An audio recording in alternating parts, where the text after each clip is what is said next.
Well, guess what? The jobs report is out again, and we've got 272,000 more people who found jobs last month. It was 165,000, and people started to worry: is it starting to slow down, et cetera, et cetera, et cetera? And then, of course, the right came in. Oh, the Biden's economy is failing. Of course, now we come across with a whole lot of people that are working again. And how did Wall Street react? Oh no, people are doing a little bit better. That can't be good for Wall Street. And why can't it be good for Wall Street? Because the feds may not lower interest rates, and lower interest rates would cause the stock market to go up as investments in paper earns a little bit less. Do you see the evil within this economy?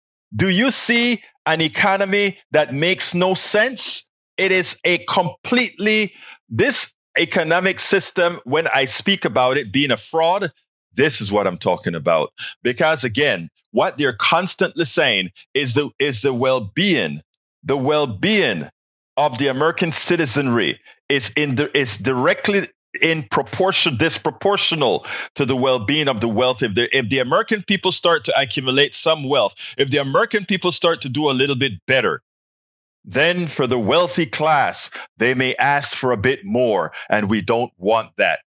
I mean, it is amazing because what you have, well, I tell you what, listen to this piece and then we'll take it on the other side. America's economy is charging ahead with today's jobs report, beating expectations. New numbers for May show 272,000 jobs were added, and that is up from 165,000 in April. The unemployment rate ticked up slightly to 4%. So the hot jobs market means continued pressure on the Federal Reserve to regulate inflation and price growth. It is a major concern of voters. And joining me now, former top economic advisor to President Obama, Jason Furman, a professor at the Harvard Kennedy School. Jason, welcome. First of all, I want to get your reaction to the strong jobs numbers and the unemployment rate ticking up just a wee bit. But also, what does this mean for the Fed? Yeah, so it's always exciting when you see this many jobs added in a month. That's just a lot more people working. A 4% unemployment rate, big picture, is still very, very low. It's a great thing we've been there for so long. In terms of what it means for the Fed, this was a mixed signal, because the unemployment rate going up is consistent with a loosening of labor markets. All those jobs added is consistent with a tightening. Something is probably being mismeasured in the data here.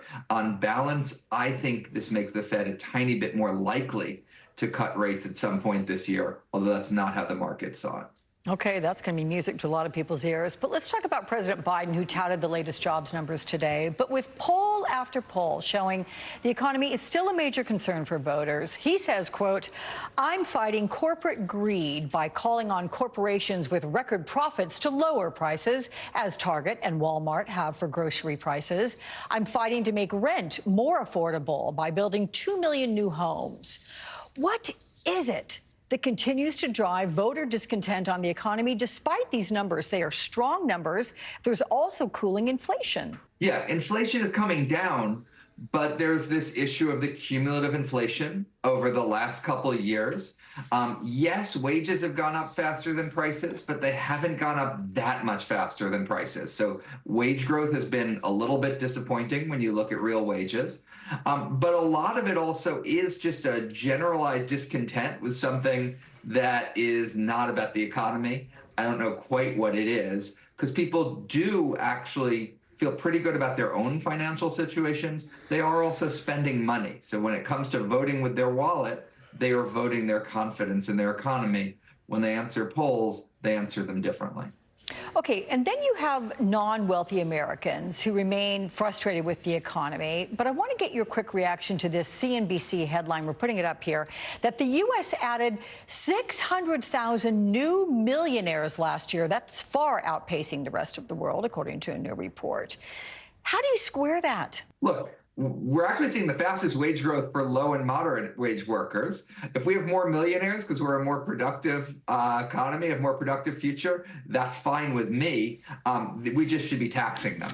And then we should be using those taxes to reinvest elsewhere. And that's obviously one of the big debates we're going to be having over this election cycle, is whether or not to tax all those new millionaires. Okay, we'll see if that happens. Now we got 600,000 more millionaires. Oh my God. And the economy is doing so poorly. Look, one of the reasons we have 600,000 more millionaires, of course, is that we have one of the worst income disparity in the world, right? We have a horrendous income disparity because people are not paying their fair wage. But the good thing about it is that people are starting to unionize.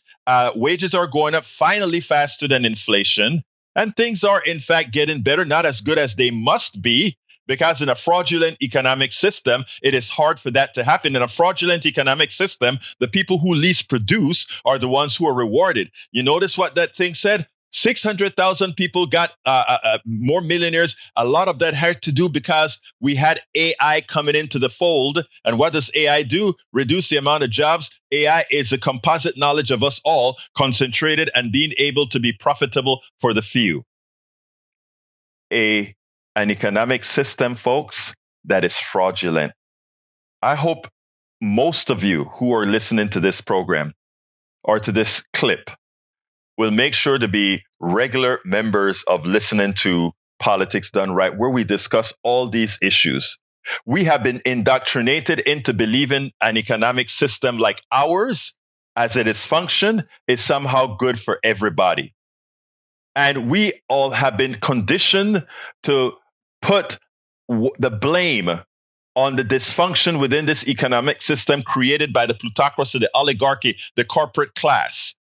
We have learned to deflect that blame to a president, deflect that blame to a politician. The only blame the presidents and politicians have is that they've allowed these crooks that run our economic system free reign and the ability to blame them for the pilfering the plutocracy, the oligarchy, the corporate class does. Look, employment, let's keep it going up, but let's make sure wages go down and demand that prices come down, because our prices aren't high because of too much demand for the given supply. They're high because corporations have this thing called pricing power, and they're using it against us all.